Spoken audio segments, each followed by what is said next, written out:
ramai sikit boleh pergi ke hujung. Sekarang ni mungkin polis jaga takut keselamatan. Di hujung tu bangunan sudah bangunan baru. Dulu ada kediaman jemaah haji. Apa? Kemudian kita pergi pula ke Masjid Quba. Hari lain. Biasa kita sampai harinya ke malam ni, pagi besok terus dibawa ziarah Masjid Nabawi. Pergi ziarah kubur Nabi, ziarah Raudhah dan ziarah kubur Baqi'. Hari berikut atau 3 hari berikutnya baru ada program ziarah luar, ziarah sekitar Madinah, iaitu kita bermula dengan Masjid Quba. Terletak di perkampungan Bani Amr bin Auf. Masjid Quba tadi jarak lebih kurang 3 km ke selatan Madinah daripada Masjid Nabawi. Masjid pertama dibina oleh Rasulullah sallallahu alaihi wasallam ketika berhijrah. Nabi sallallahu alaihi wasallam berhijrah dari Mekah sampai ke Quba. Sebelum masuk ke Madinah sekarang, Nabi berada di situ, bangun masjid dulu, dirikan masjid.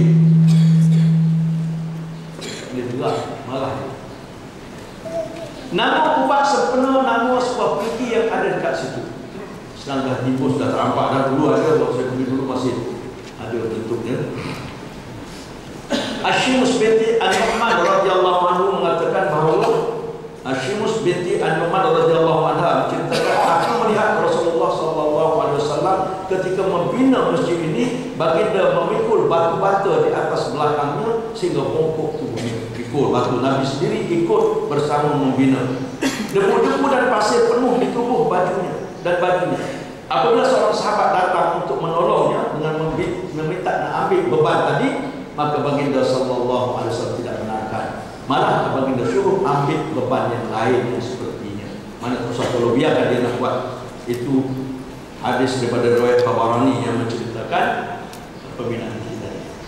Rasulullah sallallahu alaihi wasallam bersabda, "Man kharaja min baiti hatta ya'tiya Masjid Quba wa yusalli fihi kana 'adlu amrah." Atau kama qala rawahu An-Nasa'i wa Ibnu Majah. Sesiapa yang keluar daripada rumah sehingga sampai ke Masjid Quba dan salat di dalamnya, baginya ganjaran pahala seperti menunaikan. Jadi fadilah Masjid Quba ini kalau kita pergi seperti kita menunaikan umrah, semayang di sana di Masjid Quba. Nanti kita tambah maklumat. Okey, sebelum pergi ada ziarah Masjid Quba, saya tambah beberapa hadis yang saya tak sempat nak masuk jadikan PowerPoint. Hadis ni saya ambil gambar di dinding Masjid Quba. Di Masjid Quba itu ada hadis-hadis Nabi yang letak di situ.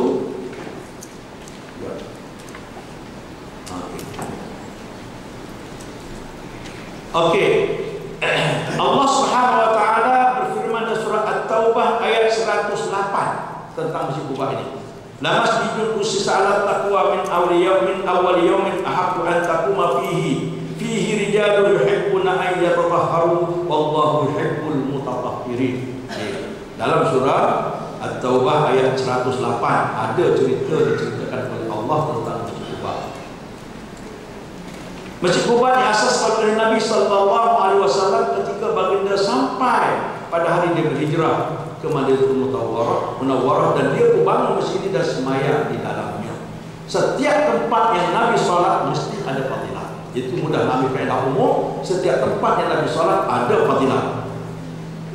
Yang kedua, ditulis juga di Masjid Quba itu kan Nabi sallallahu alaihi wasallam yadhhabu ila Masjid Quba kulla sabtin masyian aw raqiba wa yusalli fi rak'atain atau kama qala.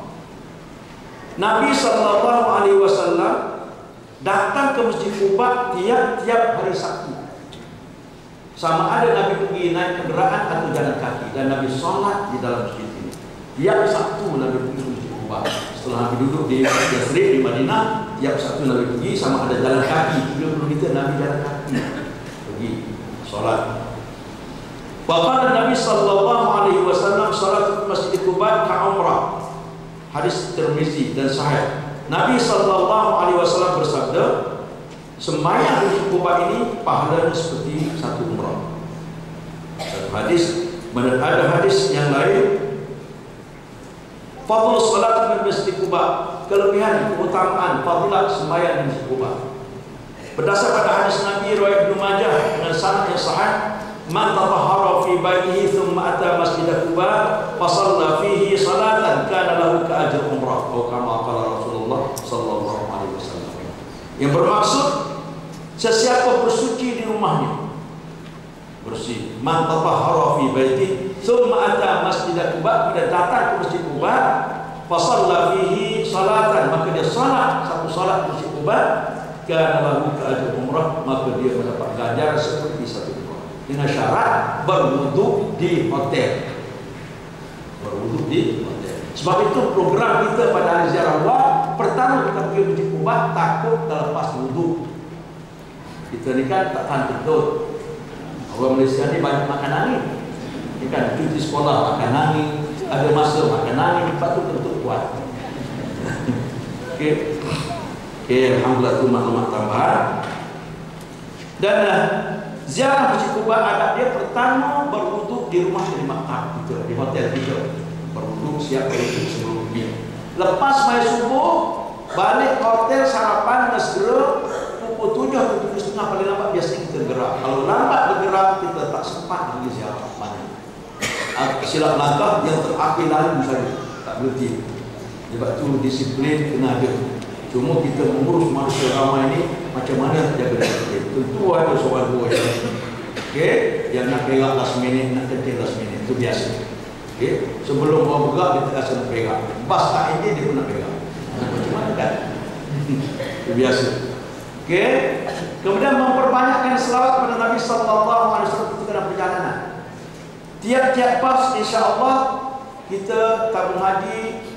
Kalau muassasah tabung haji, kalau package akan latih seorang muzawir, pemandu pelancong, bukan mutawif. Kita ni orang Arab kalau saya mutawif itu bawa pergi tawaf. Muzawir ni bawa pelancong berlawan. Muzawir di kalangan biasanya pelajar-pelajar Malaysia di Madinah, atau kalau tak ada mungkin budak-budak Indo, pelajar Indo yang ada di Madinah. Mereka kita minta supaya bercerita di atas bas sejarah, fadilah tempat-tempat yang akan kita pergi. Cuma kadang-kadang mereka ini cerita tu lebih pun ada yang tak berapa sahih pun dia masuk. Itu biasalah. Macam mana kan? Lempah lebih. Kan? Itu ada yang lempah lebih, ada yang apa ni? Wah, pelajar lebih. Sengau kita jadi. Tak apa. Dia cerita insya-Allah. Itu perjanjian kita. Saya pernah ikut berbincang dengan pelajar-pelajar satu masa dulu. Bagi Pak tabung haji lah, tabung haji dengan rombongan je saya ikut bersama bincang dengan pelajar-pelajar tentang. Dan tabung haji biasa buat peraturan melarang mereka menjual barang-barang yang keras. Okay. Saya pernah diminta oleh tabung haji memantau. Jadi saya transit di Madinah 3 hari satu masa itu. Ustaz, tolong ini ikut jemaah pergi ke ziarah luar, tengok pantau budak-budak kita macam mana dia kerja. Pergilah saya. Anak-anak kita ni belajar. Pelajar-pelajar ni dia tidak mewah, bukan ada dia sesuai yang kuat macam kita kat sini bagi, tu bagi, ni tak ada. Kalau kat sini orang dapat. Tak ada share beri dia sesuai pelajar Madinah, tak ada. Petronas pun tak ada. Yang ada pada kuat pusat zakat. Jadi pelajar-pelajar ni hidup sederhana, mentang belajar agama macam tak makan pun hidup. Gitulah. Kalau jalan je dah. Anak saya dapat virtual share 900 bulan dapat. 900 bulan untuk Madinah. Wih, kaya raya tu. Dua permata gitu. Okey, jadi mereka semua juga barang saya kata gini dia. Ada cerita dulu tentang sejarah tentang apa baru kawan. Nak kat langsung tak boleh kesian. Dia keluar cari makan musim haji dia. Kan nak hidup tahun. Dia jual apa paling kuat? Minyak habatus sauda, dia jual untuk, betul tak? Itu je lah. Atau ada juga yang sikit-sikit jual buah kurma. Kalau nak tempatkan dia bawa hotel, itu je. Jadi kalau kumpul macam tu, buat-buat soal tulis surat tabung haji. Tulis surat, muzawir tidak ikut perjanjian, berjual barang atas pas, jamaah haji tulis. Ayahkan kalau anak kita mengajar kat situ pada masa itu. Kan? Jadi kita sampai ke sana tu memang rasa sikit kan. Kecuali langsung dia tak cerita bab ziarah, dia cerita barang dia.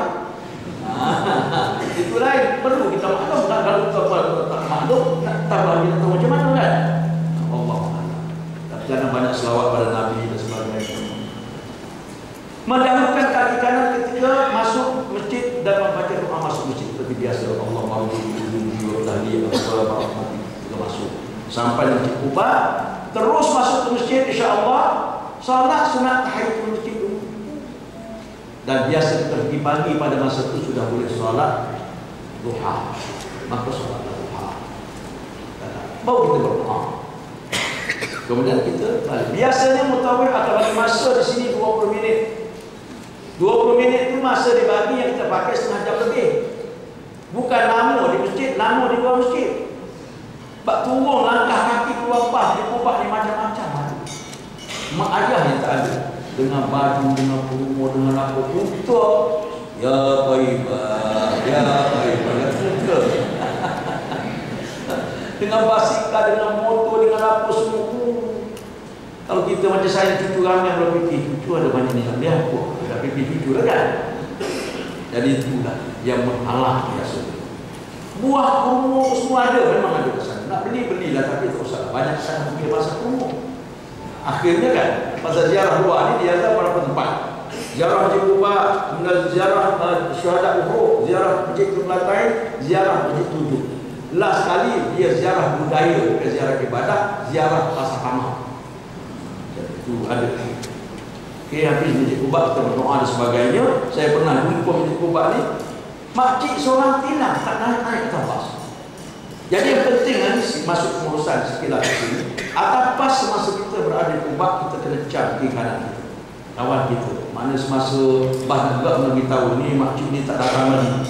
Kita pula jangan duduk pindah-pindah tempat. Sekali kat depan, sekali kat belakang, orang pun bingung, tak tahu mana ustaz. Kalau saya ada jangka panjang, tahan sikit pun dah cam kan. Orang bingung. Jadi satu kali tu saya ada sekali makcik ni seorang perempuan. Sebab makcik ni tak ada, tak naik lagi. Dia tunggulah bertahun-tahun kita budak-budak pelajar pergi cari saya buat kali ada kadang rupa pun ada. Yang saya kutip pun ada. Saya suka pergi Quba ni kalau saya pergi petang. Petang orang tak ramai. Saya bayar teksi, saya pergi petang. Jumpa tu seorang Bangla tu panggil Malaysia. Bangla dia macam kita kenal dia kenal kita. Berjalan dia tahu dia orang Malaysia. Ya kan? Macam kita lah tengok Bangla dia berjalan kenal dia gitu. Berdaya mati kita Bangla kan. Okey.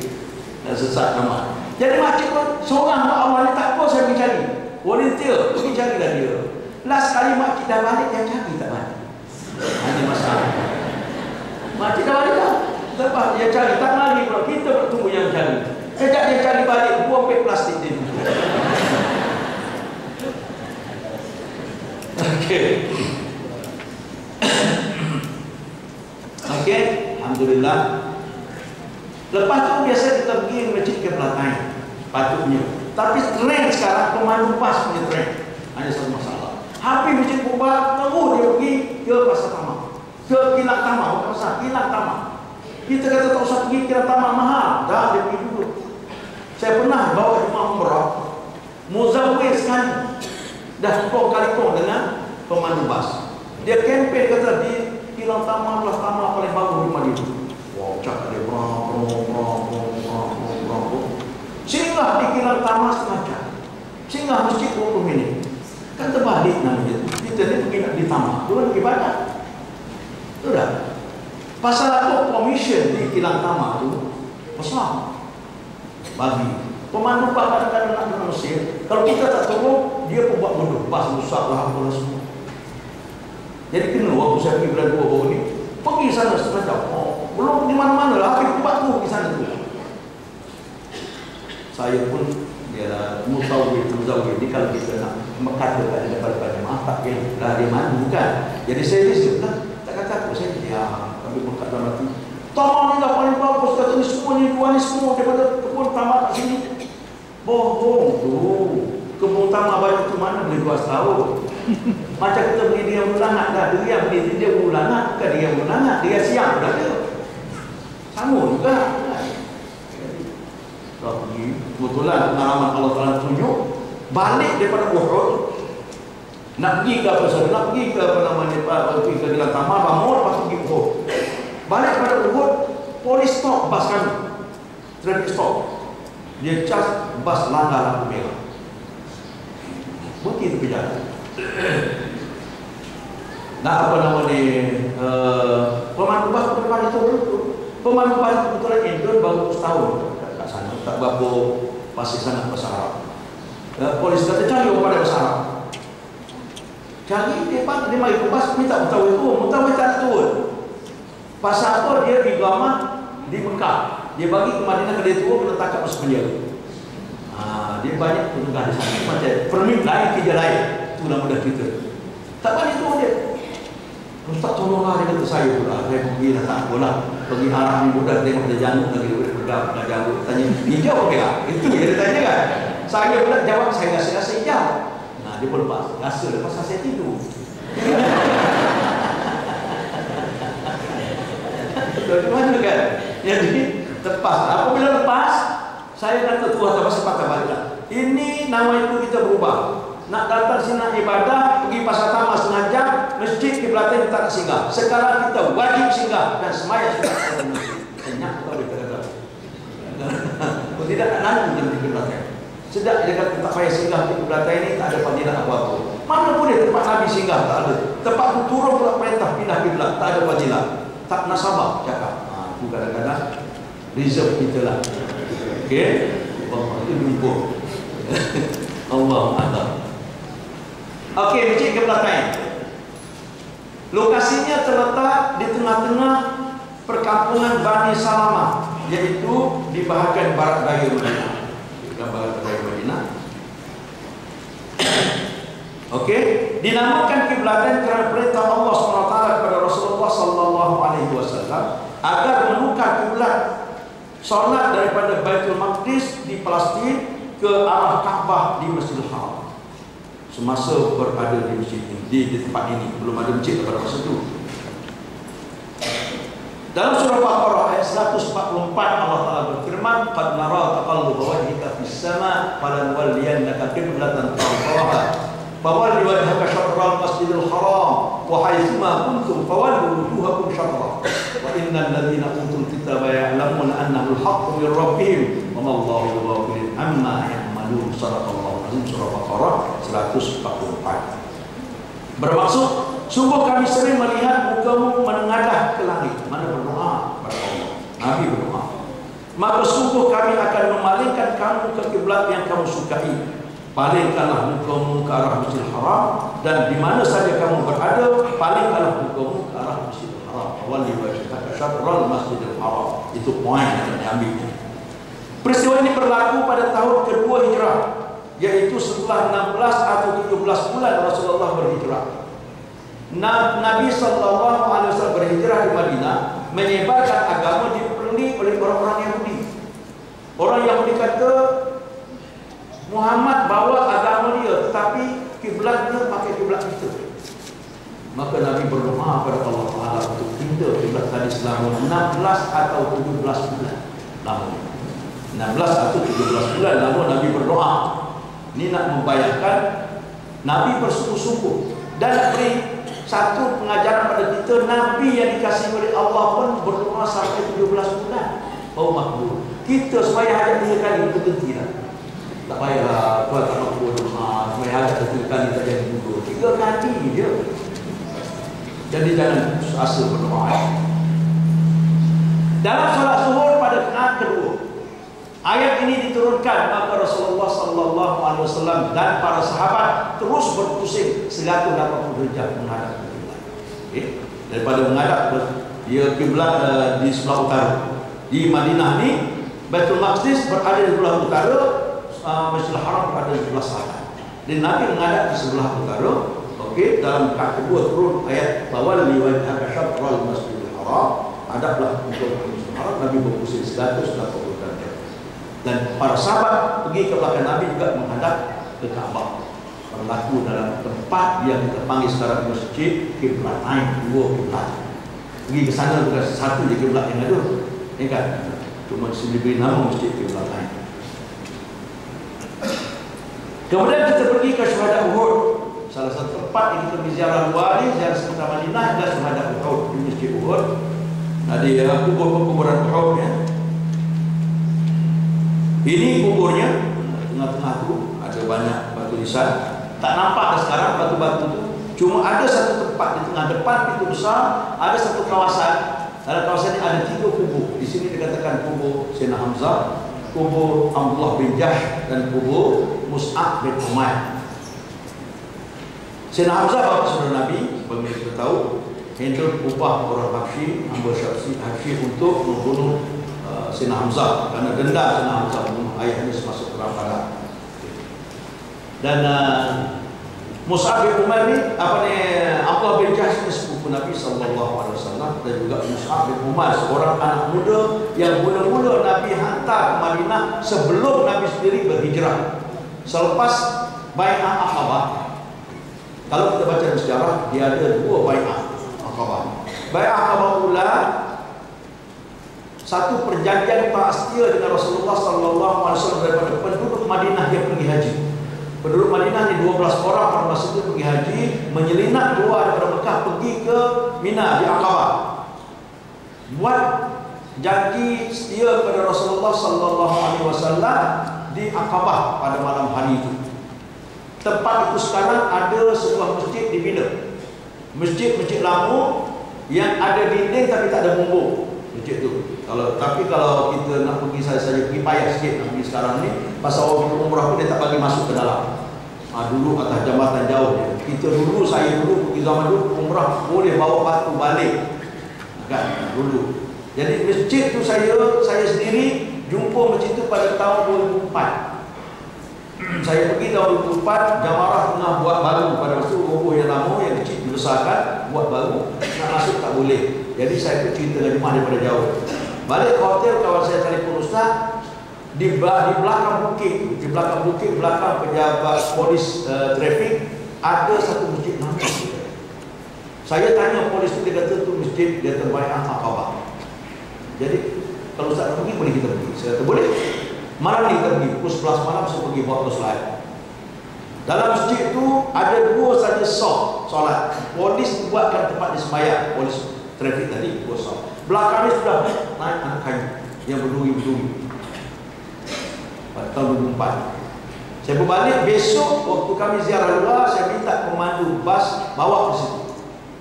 Bawa saya bawa jemaah masuk ke situ, dapatlah kami solat ada masjid semua di situ. Masih ada duit. Waktu pergi haji pada tahun yang sama, guru-guru agama biasanya sebelum wukuf dia bawa berjalan dulu tengok. Yang tak biasa pergi apalagi pergi ke Arafah, pergi Muzdalifah dan sebagainya, termasuk ke Mina. Dan saya cadangkan kepada pengusaha dan haji supaya kita bawa ustaz-ustaz ni pergi tengok masjid tadi. Saya yang lead pergerakan mereka. Sekarang ini bukit itu dah digatakan buat kemah dan sebagainya. Dan masjid itu daripada Jamarah Aqabah ni nampak kalau kita tengok. Di bawah sana ada warna cat, warna kuning, warna krim. Kemudian ada di pagar sekarang ini masjid tersebut. Saya tak sempat isi-isi dalam buku dalam slide. Ada gambar-gambar saya masih ada. Terakhir saya pergi ke sana masa pergi ke masjid itu tahun 2010 yang lalu. 2010 tu saya pergi tak sengaja. Seorang makcik melontar tapi dia tak lagak di upah orang. Di upah budak Indon melontar 400 rial untuk 3 hari. Jadi begitu datang beritahu dah melontar pasal nak bunting, budak tu tak mari-mari. Lalu dia pergi jumpa saya, ustaz, saya ni macam mana, kenapa makcik budak seupah melontar tak mari-mari? Makcik upah satu. Ni semua ada kerja kat kita. Saya beri pagi semua makcik cap satu. Bukan orang kerja kat sini. Ada satu penyakit lagi. Orang kita ni baik, pasal budak tu tolong pimpin dia pun bagilah upah satu. Dia pergi segala jalan sebut balik muda. Budak tak datang, dah 3 hari tidak halul awal lagi. Jadi saya kata gini, makcik, saya tolong buatkan. Tak anggap dia buat seperti itu. Pergilah saya malam itu.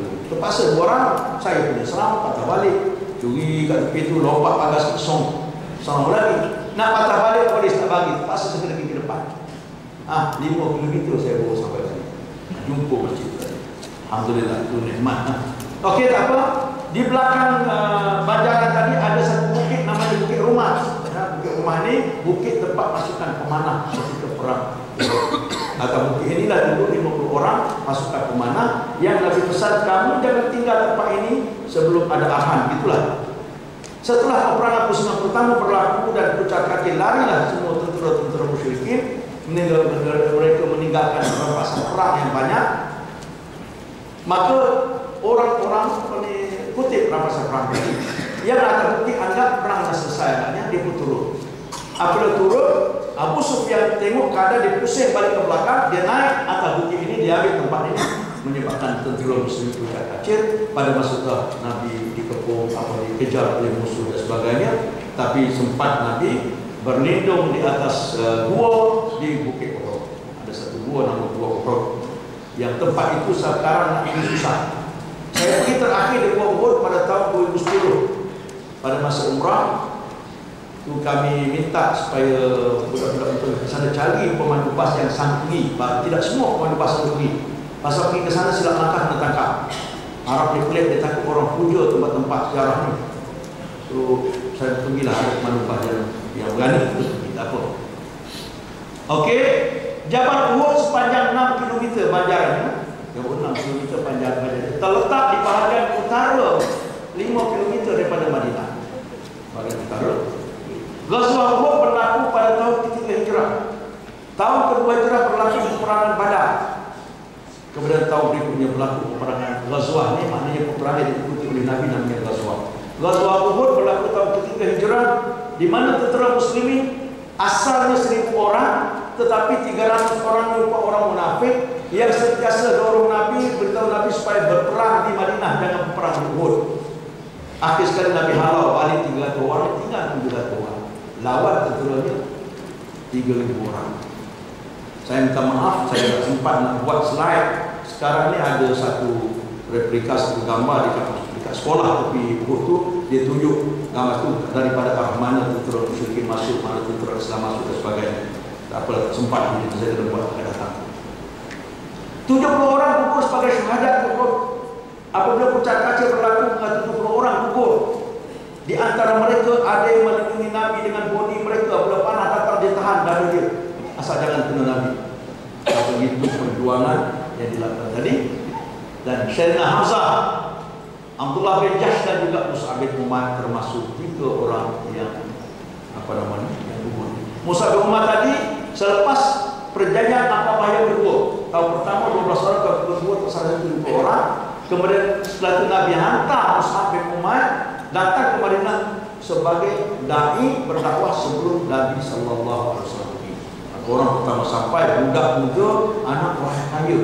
Jadi setelah dimasuk Islam diabaikan atau dipikirkan oleh keluarga, tak ada harta, pergi selas pinggang.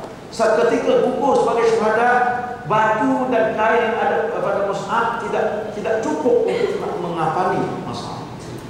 Okey. Kalau kita tutup kepala, kaki terbuka, tutup kaki, kepala terbuka. Nabi kata tutup kepala, kaki tutup dengan daun-daun. Sebab orang gugur syahid kena dibunyikan dengan pakaian yang ada pada badannya. Okey. Maka Nabi SAW selalu mengajar kita sampai di Uhud kita ucap paling tidak Assalamualaikum bima sabartum fa ni'ma badar. Selamat sejahtera ke atas anda di atas kesabaran anda dan nikmatilah sebaik-baik tempat tinggal di syurga. Itu doa yang selalu kita baca selain pada doa yang panjang ada. Nabi SAW bersabda, "Hadza jabal yuhibbuna wa nuhibbu."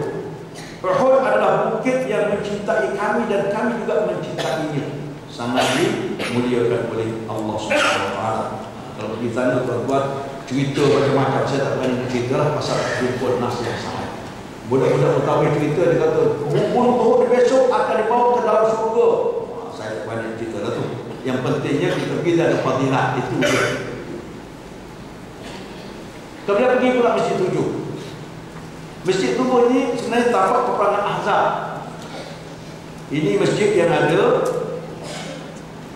1, 2, 3, 4 yang ada. Yang paling tinggi pun ada, yang paling tinggi daripada atas yang masjid yang paling tinggi, bawah masjid yang rendah, Masjid Salman Al-Farisi di antara.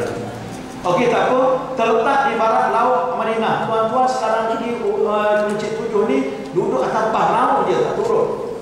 Tak sempat masa nak turun masa ziarah Madinah ni. Macam mana pun juga mesti balik sembahyang zuhur di Masjid Nabawi. Itu trend di Mekah, di Mekah dan Madinah. Pergi ke mana pun mesti balik sempat zuhur di masjid. Okey, terletak di barat laut Madinah. Berlaku Ghazwah Khandaq atau Ahzab pada tahun ke-5 Hijrah. Dalam peperangan Khandaq atau perang Ahzabnya, Khandaq di Parit, Rasulullah SAW menerima cadangan Salman Al-Farisi supaya menggali Parit sebagai pertahanan. Dalam satu musyawarah, Salman Al-Farisi mencadang kepada Rasulullah, ya Rasulullah, kalau kami orang-orang Parsi, orang-orang Iran berperang, kami buat kubu dengan Parit. Jadi adakah baik saya mencadangkan supaya dalam peperangan kita nanti kita buat Parit. Kebetulan strategi tempat di Khandaq ini sekeliling bukit, belakang bukit, kiri kanan bukit, depan saja tanah lapang. Bermakna musuh mesti akan datang pada depan.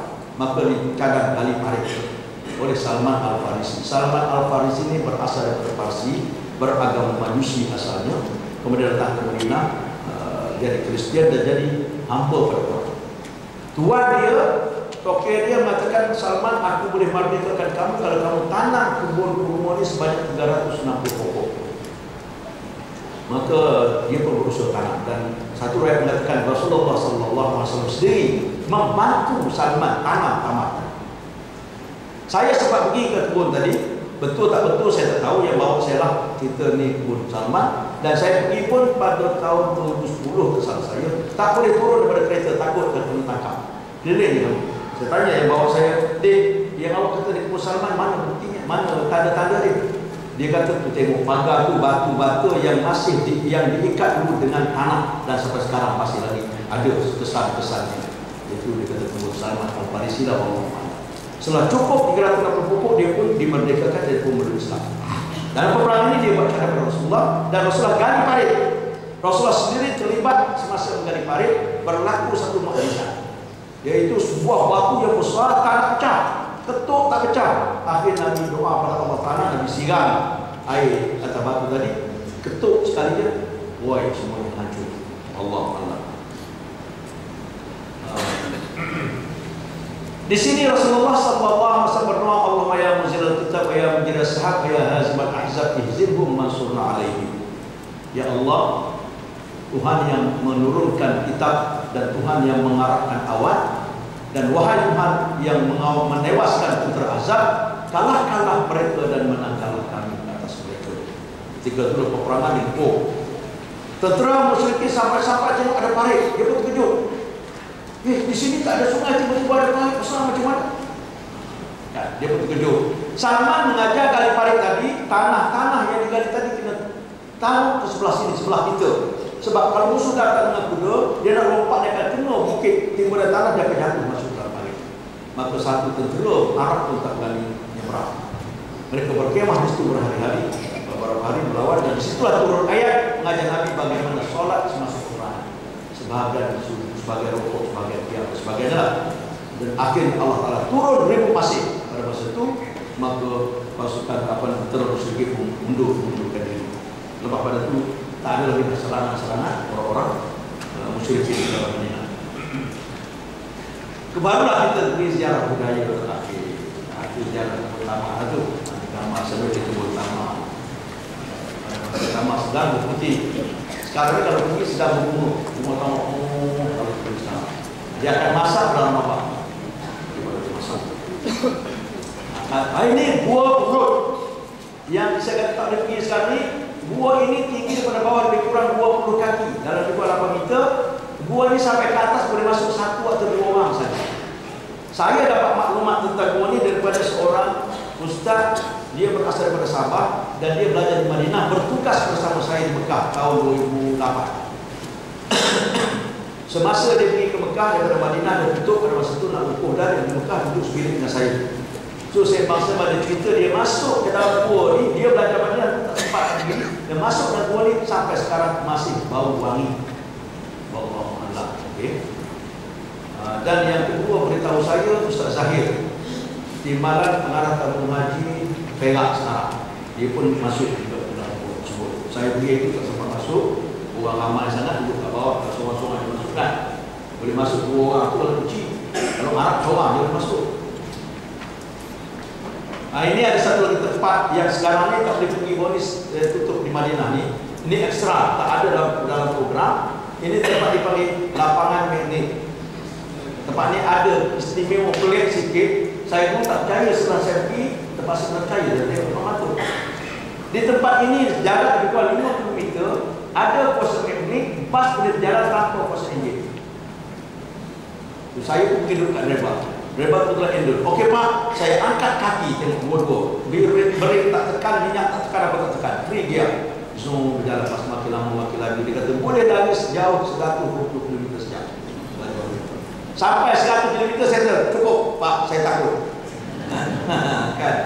Yang pelik jam tak usah. Satu tempat jalan menurut, dia berhenti bas. Magnet sebelah sini. Bas boleh mundur ke belakang sendiri. Tarik magnet tadi. Allah Allah. Tapi katanya bawa saya pergi dan tanya kalau nak pergi bawa jemaah di sana, tak dibenarkan pergi bawa jemaah aksiden. Arab di sana kalau berlaku apa-apa ditutup sekejap. Allah Allah. Okey, sebelum meninggalkan Madinah, habis kita ziarah Madinah, sebelum kita tinggal Madinah, disunatkan kita ziarah wada menurut mazhab Syafi'i. Sunat ziarah wada. Okey. Rasakan kecintaan kita kepada Rasulullah sallallahu alaihi wasallam. Ziarah, memberi salam pada Nabi, mohon mendapat syafaat bagi dia, ya Allah ya Tuhan. Semoga jadikanlah ziarah ini sebagai sebab akan mendapat syafaat bagi dia sallallahu alaihi wasallam. Okey. Saya tambah pula, ya Allah ya Tuhan, jadikanlah ziarah ini sebagai sebab aku mampu mengikuti sunnah Rasul sallallahu alaihi wasallam. Dan mohon keinginan untuk datang kembali. Waktu ziarah wada masjid kita, ya Allah ya Tuhan, jangan jadi ziarah terakhir, ya Allah. Umur aku panjang, kau sihatkan aku, murahkan segala kita. Tumpuk aku ya Allah, aku rindu kepada ya Allah. Kembali sebab di Madinah ni semua dia lain. Masyarakat Madinah dengan masyarakat Mekah lain. Orang Madinah asal baik-baik. Orang Madinah orang kamu baik juga, tapi lupa masak. Kita beli bangla campur. Sekarang ni bangla dialih dari sana. Dulu bersama.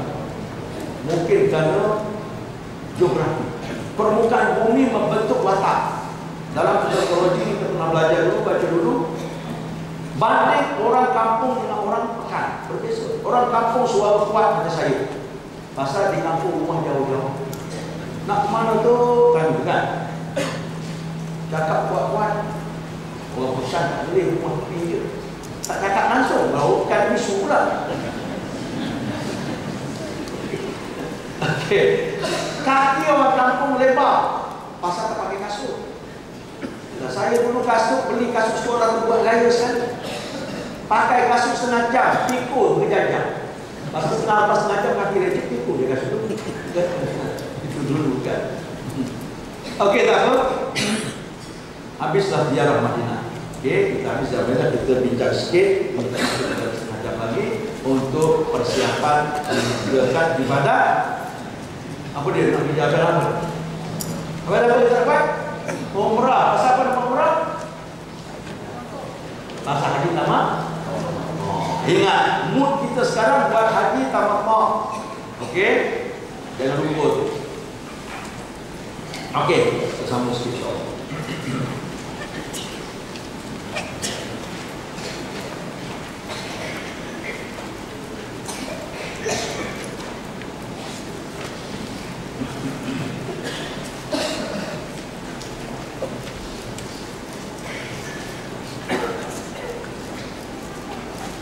Okey, alhamdulillah.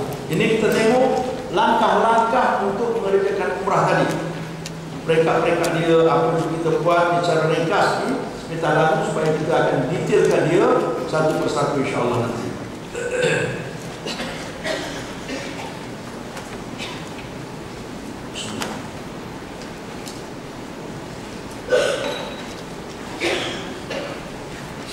Pertama, tindakan kita mandi sunat ihram. Masuk ada tanah. Sebenarnya sebelum itu ada lagi amalan sunat sebelum musafir itu ada lagi potong. Kita akan detailkan kemudian. Jadi langkah kita pada hari nak pergi itu kita mandi sunat ihram. Hukum dia sunat, mandi tak apa, tak mandi tak apa. Okey.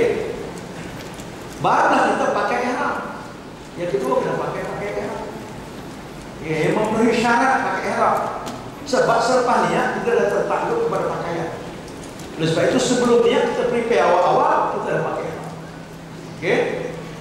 Pakai ihram ni wajib. Yang itu sunat, yang pakai ihram dia wajib. Tak buat berdosa. Okey. Okey, lepas pakai barulah kita solat sunat ihram. Jika masa tu masa yang membolehkan kita sembahyang. Sama ada kita sembahyang di hotel atau sembahyang di gerhana terpulang. Hukum dia sunat. Mana tak sembahyang sunat pun tak apa. Sah umrah kita. Tak berdosa pun. Okey. Salatkan. Ya. Semua itu dibuat sebelum niat ihram. Kalau nak ikut yang asal yang afdal, mandi sunat ihram di miqat. Nabi SAW, saya dah cerita dulu, Nabi SAW bergerak daripada rumah pada 25 hari bulan Zulqa'dah sampai dengan Ali 26 hari bulan. Nabi mandi sunat ihram, Nabi pakai ihram, Nabi niat ihram, baru bergerak pergi ke Mekah. Manakala ikut sunnah yang asal, mandi di miqat. Tapi oleh kerana kemudahan di Bir Ali itu banyak bilik mandi, tapi mazhab kita afdal mandi di sana, mazhab Hanafi wajib mandi di sana, maka mereka mandi di sana kebanyakan. Okey, jadi kita tak usah duduk dengan mereka, tak sempat mandi di sana hilang. Bah tubuh kita pun lama. Nabi pergi tidur di sana, kita tak tidur sana, ya kan? Jadi kita, kalau pelajar-pelajar kita tak kat Madinah, kalau dia buka aja buat umrah, dia akan mandi di sana. Pasal dia ada kemudahan, dia pergi kenderaan sendiri, kita naik kenderaan orang. Berbeza kan? Jadi kita mandi di hotel, pakai ihram di hotel, solat sunat ihram di Bir Ali. Itu amalan kita. Okey. Lepas tu saya berangkat pas sembahyang sunat, kita pun niat ihram umrah di rukun. Mesti kena buat asal. Merah gambar dia. Tengok yang biru tu sunat, yang hijau tu wajib, yang merah tu rukun. Mana tak buat asal. Lepas tu niat ihram tadi mesti di miqat. Atau sebelumnya. Miqat bermaksud tempat niat ihram atau sebelumnya. Okey, boleh? Wajib. Selepas miqat, kalau sengaja berdosa, tak sengaja tak berdosa, tapi tak dulu. Okey, itu semua di miqat. Kemudian lepas kita niat ihram tadi, kita wajib menjaga meninggalkan larangan semasa dalam larangan ihram. Kalau kita bicara detail nanti, ini wajib dilakukan. Langgar berdosa. Bila kita menanggalkan larangan ihram selepas niat ihram sehingga sampai bergunting dalam ihram. Mulai niat ihram wajib kita jaga larangannya sampailah kita tahallul, sampai kita terhasil tahallul selepas gunting. Dan kita disunatkan bertalbiyah. Ciri khas ibadah haji umrah ialah talbiyah. Yang kita talbiyah bagi sebelum 12 itu nak biasakan diri. Tidak ada sunnah, tidak ada perintah bertalbiyah selain pada selepas niat haji atau selepas niat umrah. Sampai bila kita bertalbiyah? Sampai mula tawaf. Kalau dalam haji, selepas niat ihram sampai sebelum tahallul awal. Kemudian kita pergi terus perjalanan ke Mekah, sampai Mekah kita akan tawaf. Ini rukun, mesti kita buat, tak buat sah. Di mana tempat tawaf? Dalam Masjidil Haram. Tak boleh tawaf di lain. Tawaf lain itu tawaf kedai. Okey. Okey. Kemudian kita sa'i. Lepas tawaf komplit baru boleh sa'i. Selagi tawaf tak selesai jangan sa'i, tak sah sa'inya. Sa'i, lepas tu sa'i itu rukun juga menurut mazhab Syafi'i. Sa'i itu rukun menurut mazhab Syafi'i. Semua ni tak pada mazhab Syafi'i. So bincang mazhab lain banyak perkara yang perlu kita fikir lain. Okey, di mana tempat sa'i? Di Mas'a. Mas'a itu bahasa Arab, tempat sa'i, itu maknanya antara Safa dan Marwah. Kita Safa dan Marwah. Kita akan bincang detail semua langkah. Susunan ini namanya ada lepas sa'i kalau kita boleh bercukur. Lepas sa'i boleh bercukur atau boleh bercukur. Dan rukun juga mesti kita buat bagi mereka yang ada rambut, tak ada rambut kita bincang lain. Okey. Okey, di mana kita boleh bercukur berkunting dalam umrah? Diafdalkan atau disunatkan di Marwah atau boleh di mana-mana saja antara selesai di hotel, bil hotel boleh, tapi kena cukup. Susunan tadi namanya tertib, mana ikut betul-betul susunan, tak boleh dulu dia. Dalam mazhab Syafi'i tertib ni, dalam mazhab Syafi'i. Okey, diukur barulah terhasil tahallul. Apa makna tahallul? Melepas lapan atau menghalalkan diri daripada perkara yang haram. Apa makna ihram? Mengharamkan diri pada perkara yang haram.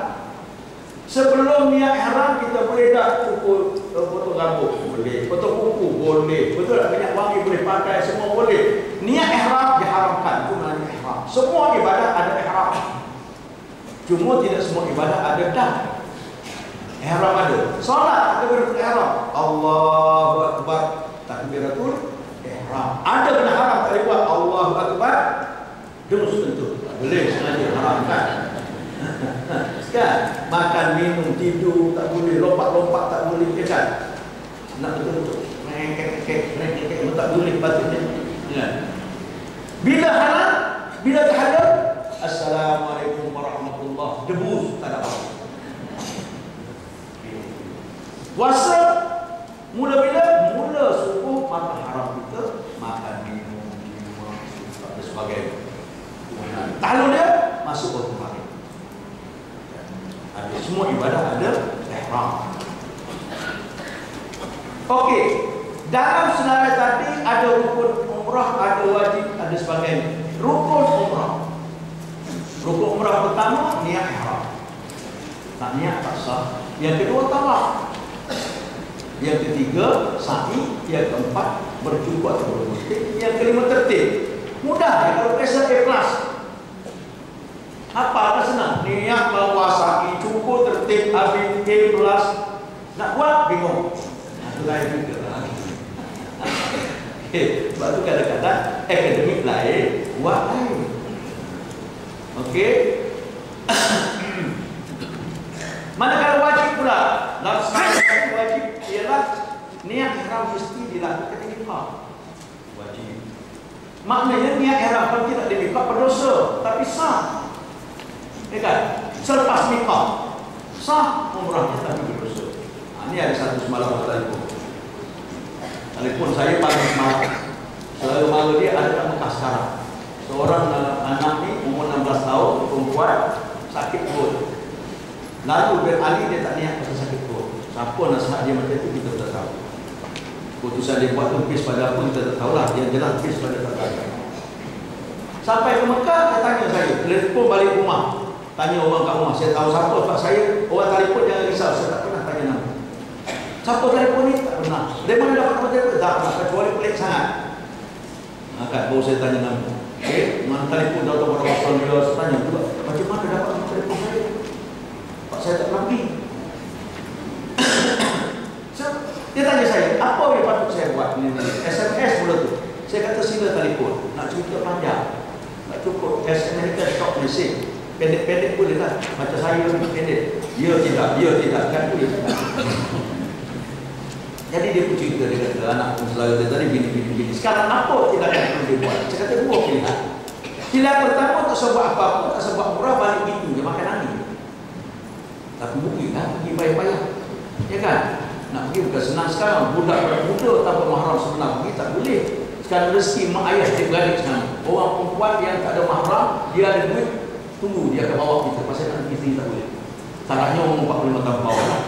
Nak pergi umrah tak dapat visa kalau tak ada mahram sebenar. 45 tahun ke atas tak apa. Orang tanya saya, mana saya tahu Arab ada peraturan? Kenapa Ustaz demikian? Saya jawab ikut saja lah.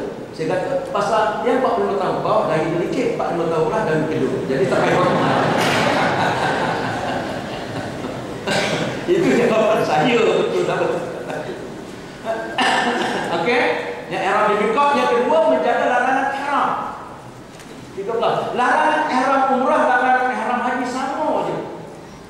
Sebab tu jangan pandang enteng umrah. Umrah ni 80% kerja haji, dah ada kat situ. Risiko dia sama, pahala besar juga. Ya kan? Cuma harga murah sikit. Asal pergi sekejap. Dari segi harga haji lagi murah. Pergi 45 hari bayar 15,000 katalah di muassasah. Berapa sana? Pergi umrah, pergi 10 hari bayar 7,000. Berapa sana? Sebenarnya, tapi nak pergi mudah umrah. Mudah tak mudah pun sekarang ini padat sentiasa. Tahun lepas saya dapat maklumat menyatakan bahawa jemaah Malaysia, orang Malaysia umrah 200,000 orang. Tahun lepas, tahun ini saya anggarkan lebih. minggu lepas saya ada kuliah zuhur di sini, ada seorang engineer. Jumpa dengan saya, dia pernah duduk di Mekah buat program projek ke sana lah, termasuk cadangan pada kerajaan Saudi nak buat operator dan sebagainya. Dia cerita kat saya, dia buat kajian melalui syarikat dia. Bulan Sya'ban, bulan Ramadan, jamaah yang masuk Mekah lebih kurang 6 juta orang. Kalau lebih tak usah tujuh. Okey, sunnahnya pula dalam umrah tadi, pertama amalan sebelum berihram.